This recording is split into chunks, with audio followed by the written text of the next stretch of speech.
This is the Situation Room, the only way to start your day. Every week. This week, we're in a different African country every day, and we come back with their proverbs. Dennis will share with you. We'd love to hear your interpretation. Yeah, we're in a very beautiful country called Senegal. And from this country, we have the Mandinka people. The Mandinka people have this proverb. If there is no enemy within, the enemy outside cannot do any harm. How would you interpret that? What do you think the Mandinka people were saying at that time? Wow. That's a heck of a lead off. Again, happy Thanksgiving. Thanks for having me here.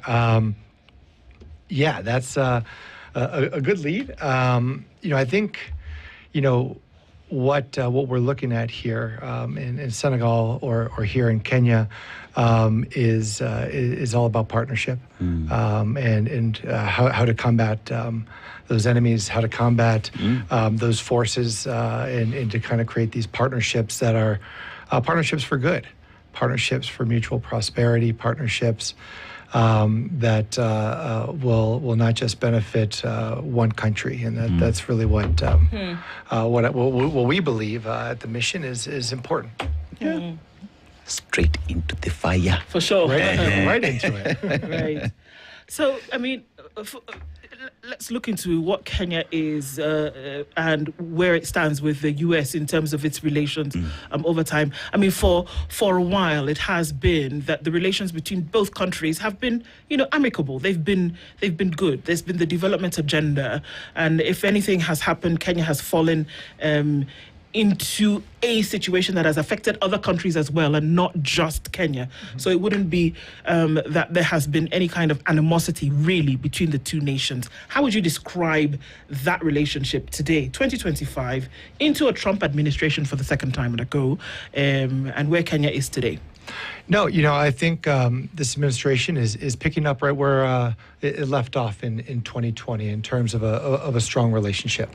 As you rightfully pointed out, we see Kenya as an anchor in East Africa, whether that is politically or whether that is with respect to trade and investment. Kenya is that anchor, and I think U.S. companies see that as well. I think the opportunities are here. I think that relationship continues to grow and to strengthen, and that's what we're focused on day in and day out at the mission across all angles of the relationship. Yeah.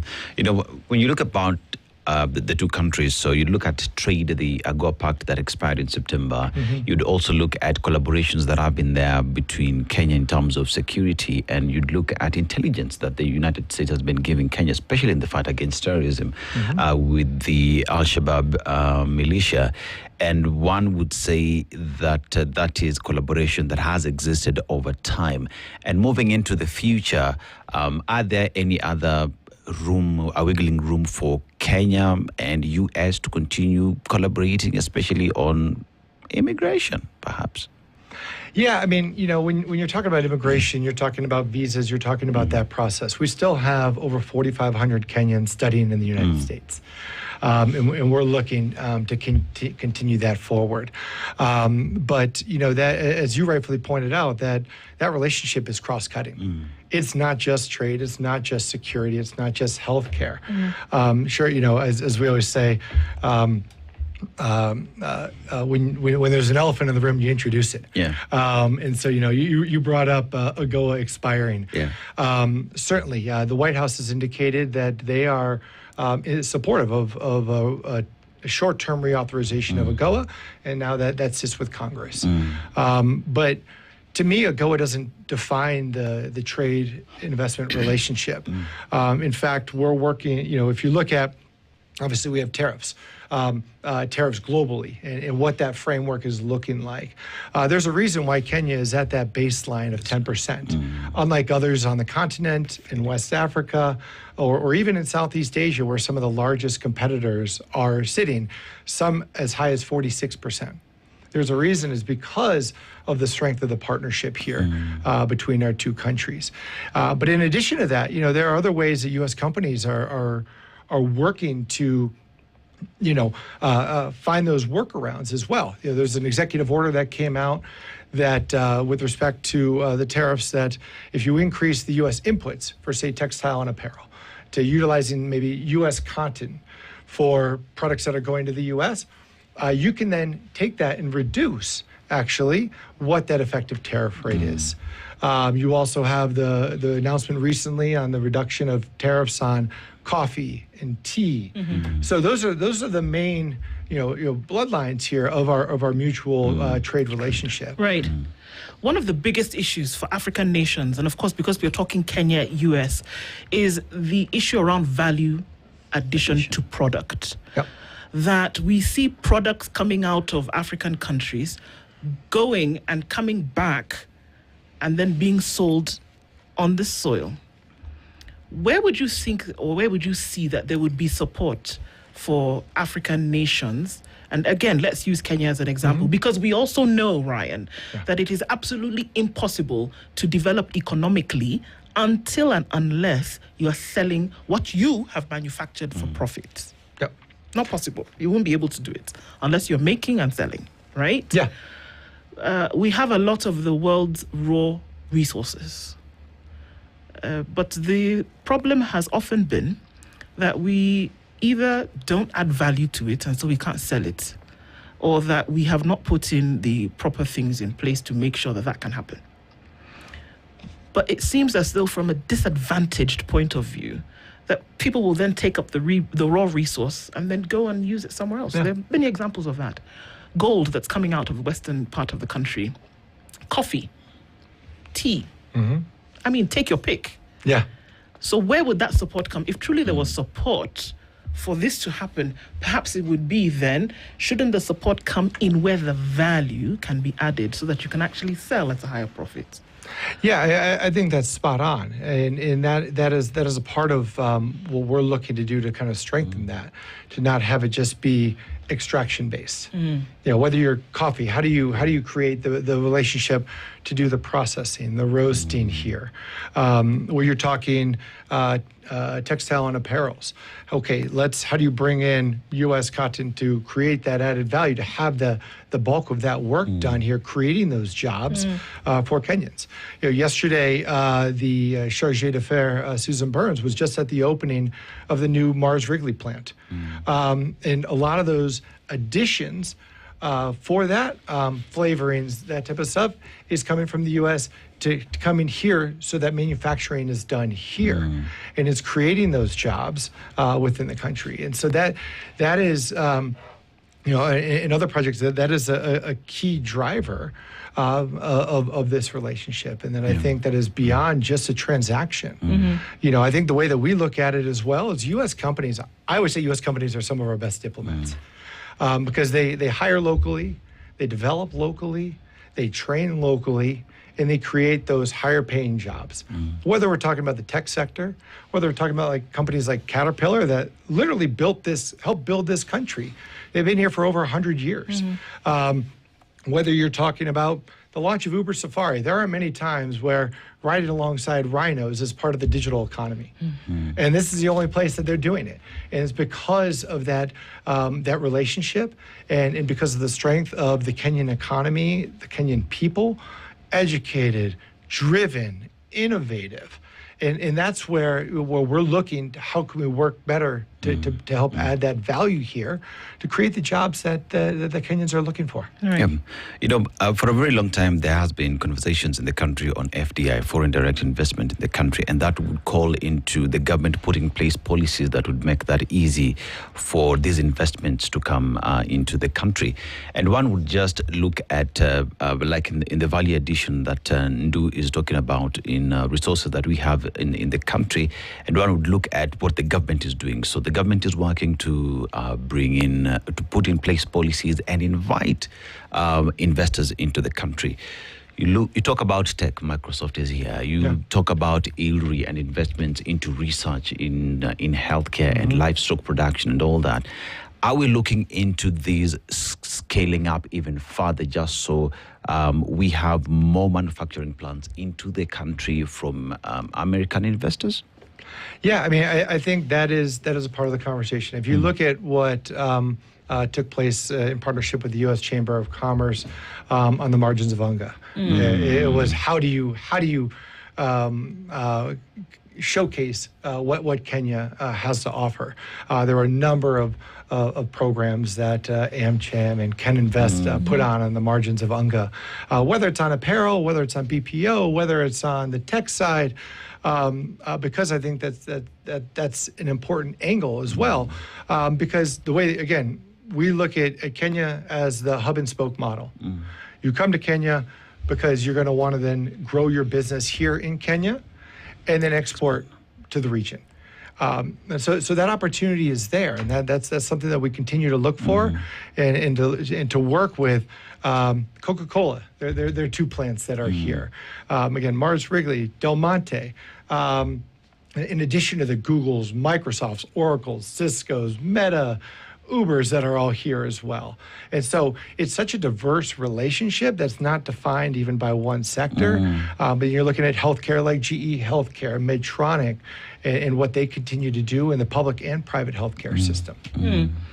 Do you think that the fields, the fields, are level? Do you think that the playing fields are level? When we talk about trade relations or commercial relations between countries, especially one that is in the developed world and that one that is in the developing space, that can the playing fields be level? Should we even be having that conversation? Should one play the role of big brother that helps this other one come so that we always talk about having a seat at the table. But then one must say, are we even in the same room before we can be at the same table? And this relates to very many issues, Ryan, from debt to international loaning and lending, to what tax will look like, to what suggestions are being made in order for funds that are necessary for development on one side to then be given. Can the playing field be level? Is it possible that everybody can be having the same conversation as brothers around the table? Is that possible, or is it a pipe dream? I mean, I think as it relates to the U.S.-Kenya relationship, it's 100% real. Okay. I wouldn't say that should they even be in the room, but I think Kenya should be at the table. I think that is why when you're looking at this administration and even on tariffs, why it's at the lowest of the low right now. And frankly, the effective rate will get lower with the tariffs being removed on coffee, tea, and a few other products. But I definitely think so, and I think the reason being is you have you want to create that business enabling environment that's going to bring U.S. companies here, because as I mentioned, they're creating those jobs, and that will help level that playing field overall. And so when you create that business enabling environment, that predictability that companies long for.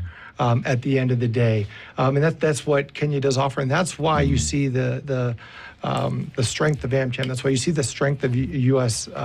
Private sector here, because that's what Kenya offers them.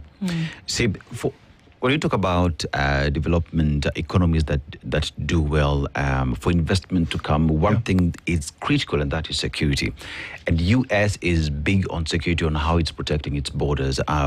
We know what the U.S. is doing in ensuring that the country is safe. And when you look at that in the country, U.S. has helped Kenya with intelligence, as stated before.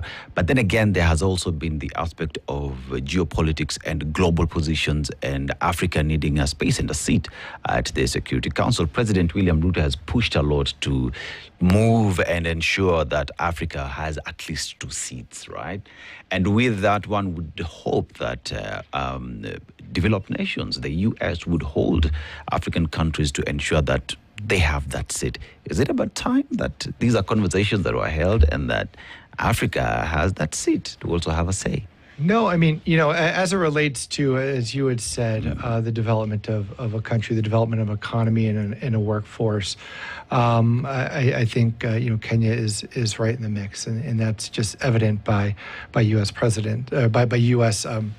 Precedents here. And, obviously you have the geopolitics, but, we're focused on what U.S. companies are bringing to Kenya. And that really is priority number one. And as a result of things like the Security Council, Unfortunately, I would refer to my political section colleagues.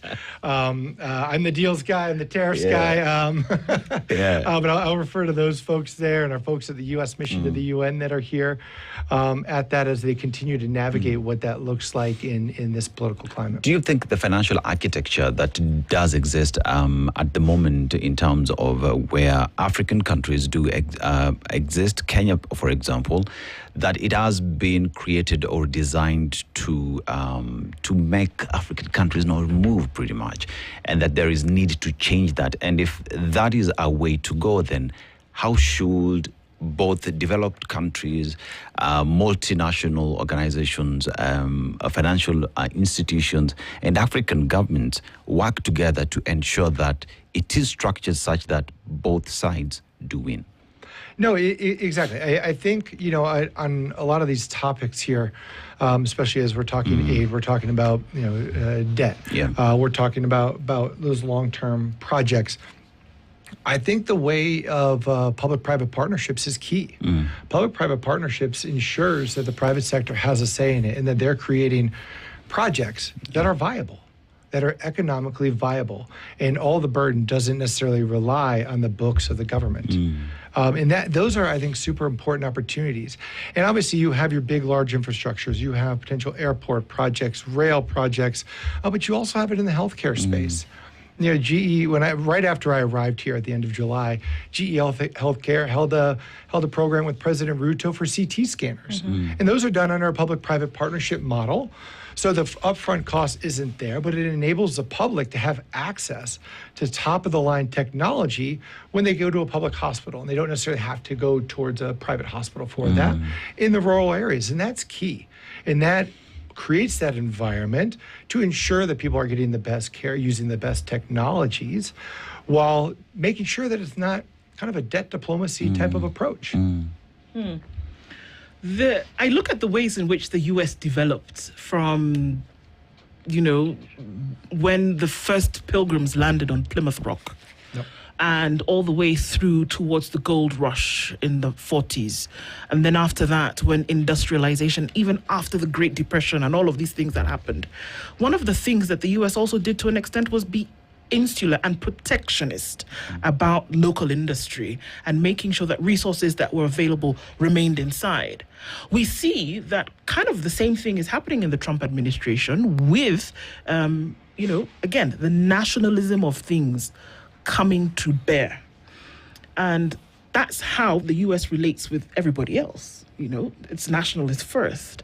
Do you think that folks on the other side of that relationship, Kenya in this case, should be nationalist first, protecting its industry, protecting its farmers, protecting its resources first before having a trade relationship? Or can those things be symbiotic? I think, I'll leave it to the Ruto administration to figure out what that approach looks like when it comes to its farmers and local industry. But I think under the Trump administration, you have a way of kind of how do you create a new tariff framework, a new tariff framework that one does promote U.S. industry, but while also finding those partnerships that promote local industry as well. The U.S. economy is moving fast. The Kenyan economy is moving fast.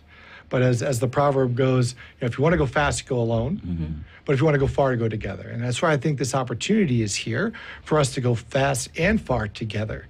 And for example, like I just said, previously on the textile space. Okay. How do we help U.S. farmers with textile apparel to the U.S.? Okay, maybe we could bring in some opportunities that relates to U.S. cotton, and then that will also help the textile manufacturers here lower those tariff rates that companies are facing. And so I think there are opportunities to have that symbiotic relationship with one another while also ensuring that it's mutually beneficial and it's not just a one-sided relationship. So we've looked at the extraction, which one would say the mining industry in the country. And with that, FDI, foreign direct investment, something that is needed for this market pretty much to grow. So we're looking at the price of gold today, and it is doing very well. But you look at gold, Kenya just found its greatest deposits, and there have been many players coming in trying to get a piece of that. But then we look at how then developed countries like the US would come in and hold Kenyans' hands and ensure that these get to benefit locals and get to grow. Are we looking at different sectors that perhaps information that you could be having that entrepreneurs, big business from the US are looking into tapping into in the country? I think so. Obviously, you have the mining sector, and there are a number of U.S. companies that continue to look into Kenya opportunities to partner with local communities to develop those mines. But also, Kenya's all about the big five. Yeah. For us at the Department of Commerce, we're looking at, okay, what are our big five opportunities to create those partnerships? You have energy, you have agriculture and ag tech. So ag tech, okay, how do we help create those better yields? How do we create a more sustainable environment for the farmers? You also have creative industries. That's been a big push so far. You have ICT. You can't look out. You can't look away from the ICT industry, and that is so cross-cutting overall.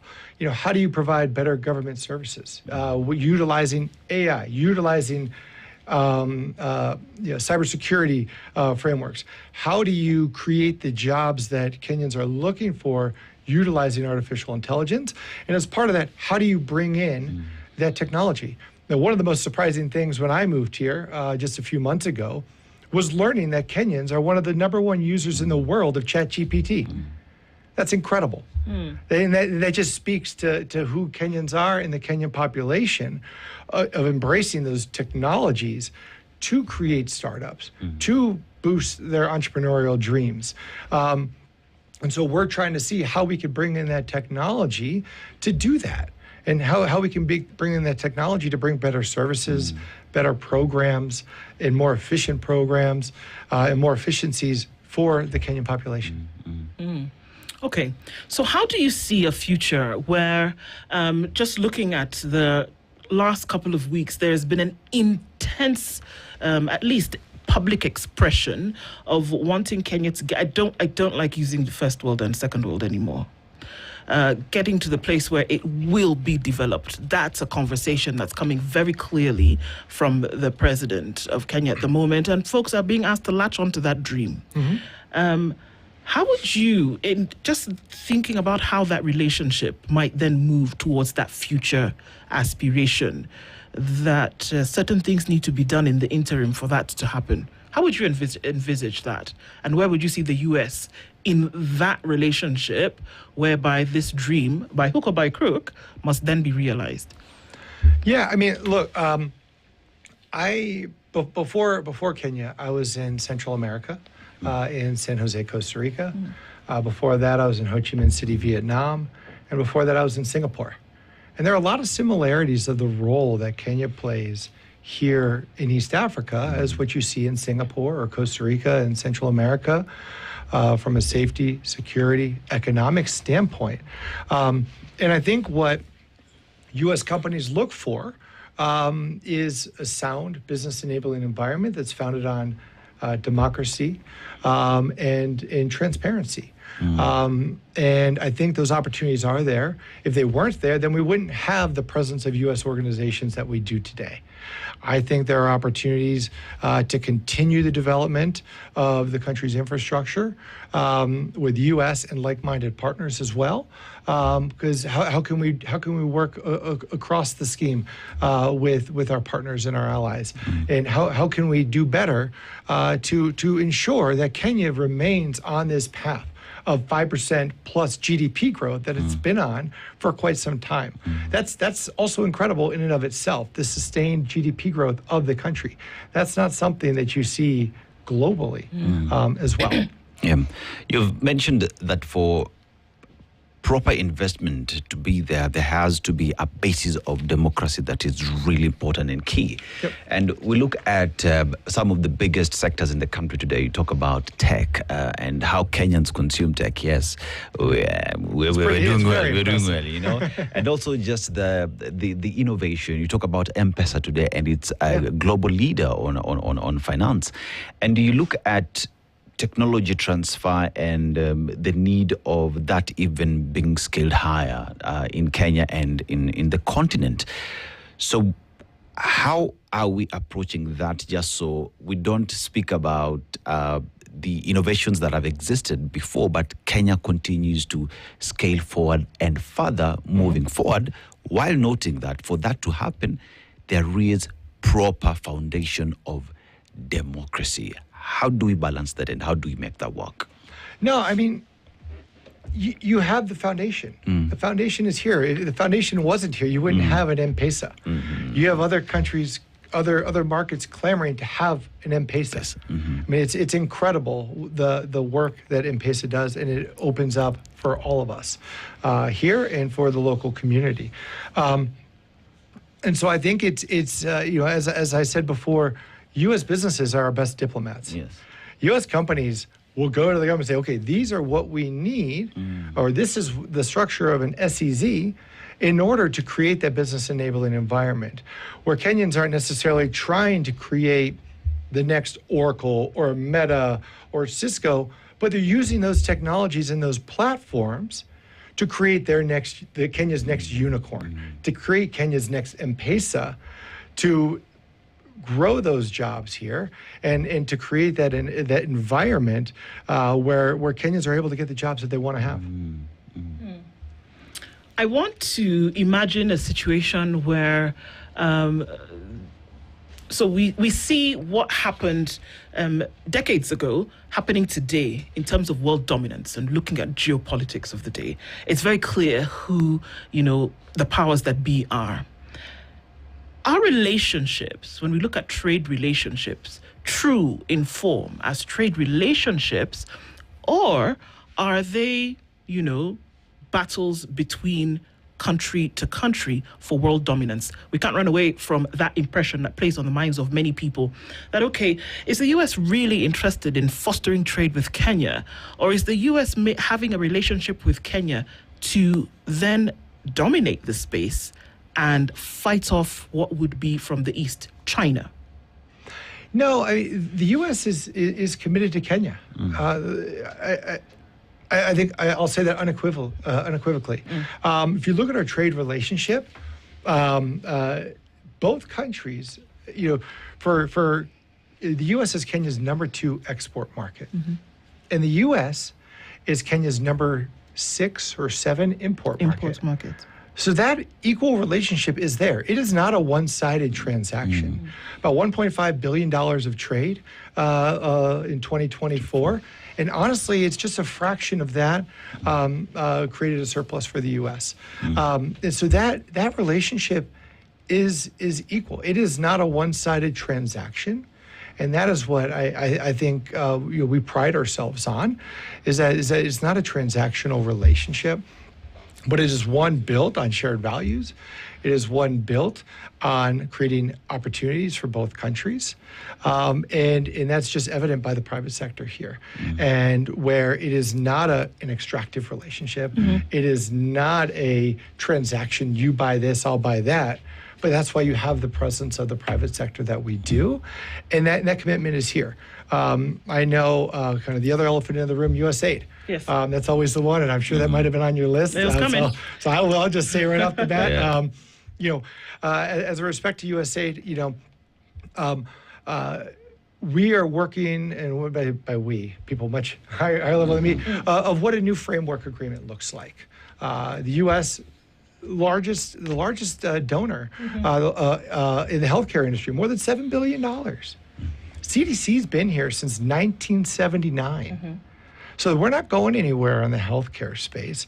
That commitment remains strong, and that commitment is going to be enduring.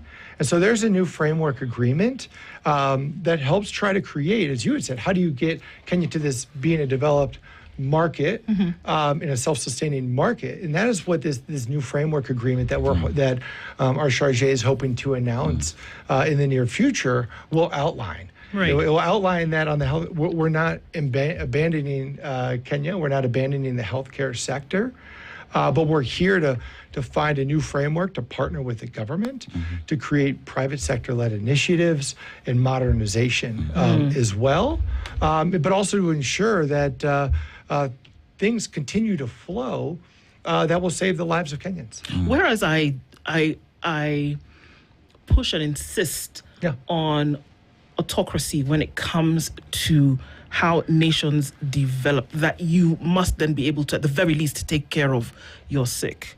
Where I do think that self-dependence then builds towards sovereignty. It does. That you do not then rely on external party for funds to then take care of your nation's sick. I do also, I wonder what then, if the decision to pull back on these funds was taken with other nations in mind or the U.S. in mind? I think the decision was more to kind of restructure the use of funds and to make sure that they're being used in the most effective manner, and to make sure that those programs are continuing. We've never had, despite what might have been out there hasn't been a moment where there's been vaccinations that are missing. Those have continued. Our CDC colleagues, we sit right next to them every day here at the embassy. They are here. They are committed. And I think as part of this framework, the goal is how do we use this to help kind of foster the next era of the relationship. Right. And then again, it's not going anywhere by any means, but how do we get to that next level that I think we all know Kenya can do. And Kenya can get to. Make a decision if it can. Yeah. Right. So we look at, for us to get investment into the country, FDI and all that, there are things that we have to fix in the country. And one of those would be to deal on wastage in the country. One would talk about corruption in the country. But if you just extrapolate that and look at it in a bigger picture, how do these things affect investment into the country? Because you look at what an investor would want to put in the country and fear that would not be spent in the right way. So in terms of that being one of the big ticket items in terms of investment that Kenya attracts, how crucial is it for us to look inward and fix that? I think as countries look to grow their investment and they look to grow their FDI, what companies look for is predictability. They look for predictability. Predictability from a government-to-government standpoint, even as administrations change. Predictability from a tax structure standpoint as well. Predictability from a sourcing structure as well. So it really comes down to predictability. And that's what companies, and that's honestly why I think over the last decades, why Kenya's been so successful, because they've offered that predictability that maybe you don't see in other markets in the region. And that's what it comes down to. And they've done a good job, but everyone can always do better. And that I think is that next step that we continue to engage with the government of Kenya is how to make sure that our company, that the U.S. industry sees Kenya as a prime opportunity to grow their business in the country, but in the region, and how we can help create that environment that'll do so. So, Ryan, nothing speaks fantastic relations like when your number 2 man in the country then would come and visit another country. For sure. But J.D. Vance has reneged on a visit to Kenya twice now.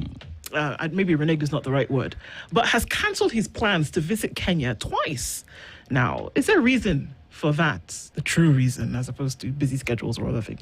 No, I mean, a few weeks back, the President Trump had announced that the U.S. was not going to participate in G20 in South Africa, and that was, as you do these trips, that was kind of the anchor trip. Okay, while I'm in South Africa, let's go to Kenya as well. And unfortunately, it did not work out, this time around. But I don't believe that's indication of the relationship. There have been multiple engagements, including most recently on the margins of UNGA, between President Ruto and Secretary Rubio. And I think those are indicative of the importance that the government and this administration places on Kenya as a leader, not only in the region, but on the continent as well. Mm-hmm. Does relationship and investment by China to the continent, and especially in Kenya, affect in any way the relationship between Kenya and the U.S. has? I don't think so. I mean, we focus on the bilateral aspect. We don't worry about necessarily what other countries are doing. We focus on ourselves and how we can foster a stronger economic relationship with Kenya and the government of Kenya. Yeah. Whether that is on the trade front, whether that is on the development front, that is our goal.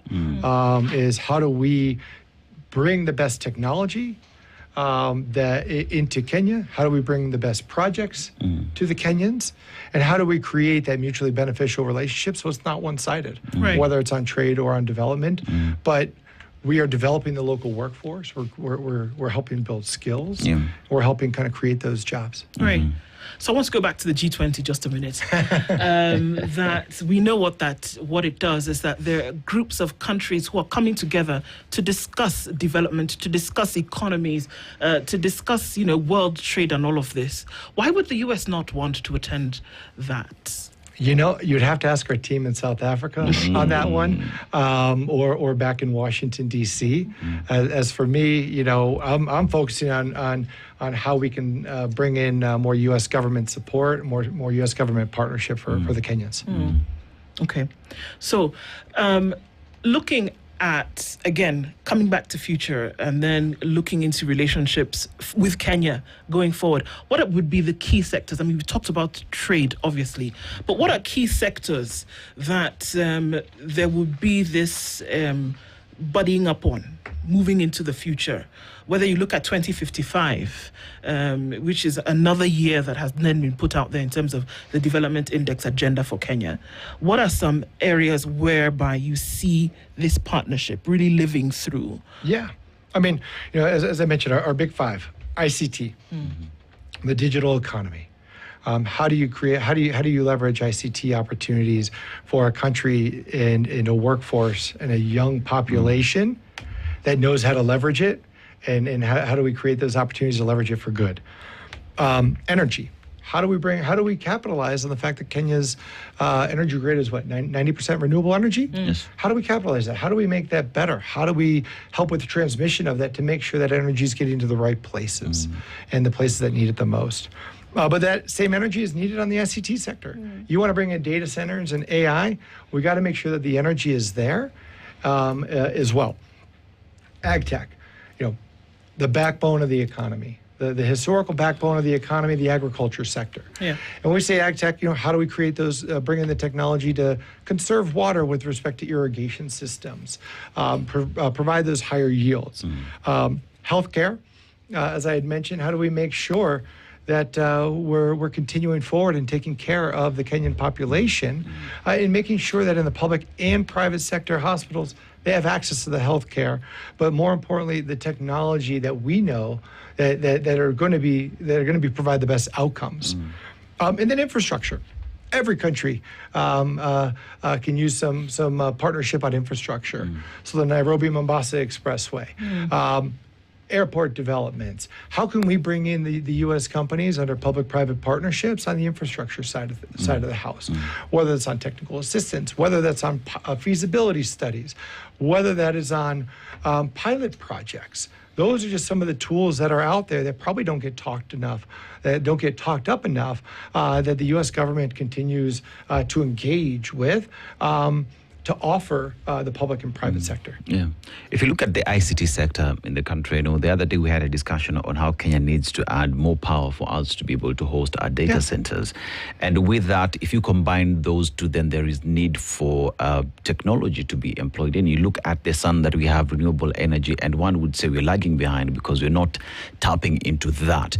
And this then would speak to my earlier conversation and my earlier question on transfer of technology. Are we looking at solar plants coming into the country with this technology transferred to Kenyans for posterity, so that once the technology is here, Kenyans are able to move further and even grow and develop themselves. So we talk about ICT, fine, but are we looking at technology transfer as being part and parcel of the long-term package?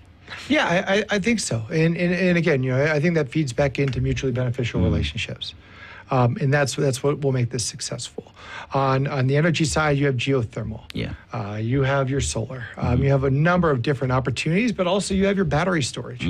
That's super important as well, to make sure you have that battery backup and that battery storage to ensure at certain times the power stays on. And that's kind of what companies look towards. And as technology transfer, I think that's what some of the ICT companies here are already doing. They're working, they're training, they're upskilling, reskilling as well. And so all that is in place to ensure that remains there. Right. You look at tourism as part of the economy in the country, and U.S. citizens visit the country in droves, in numbers, And one would say that I, as a settler, maybe one of the things I want to go enjoy is the snow. But movement and I'm here for a reason. But one would say that when it comes now to immigration policies, it's a little bit difficult for one to go to the U.S. as compared to when a U.S. citizen is coming to the country. Are we having discussions on making it easier, movement of people, Kenyans from Kenya to the U.S., even exchange of ideas, business, study, and stay? Yeah, I mean, tourism is huge. Those people-to-people ties, I think, are what really makes this relationship as strong as it is. And the way to do that is through studies, through business exchanges, and through education. And so we're committed to that. I don't know if I would recommend going to, towards the end of November, beginning of December, dealing with the snow. This is the Situation Room, the only way to start your day.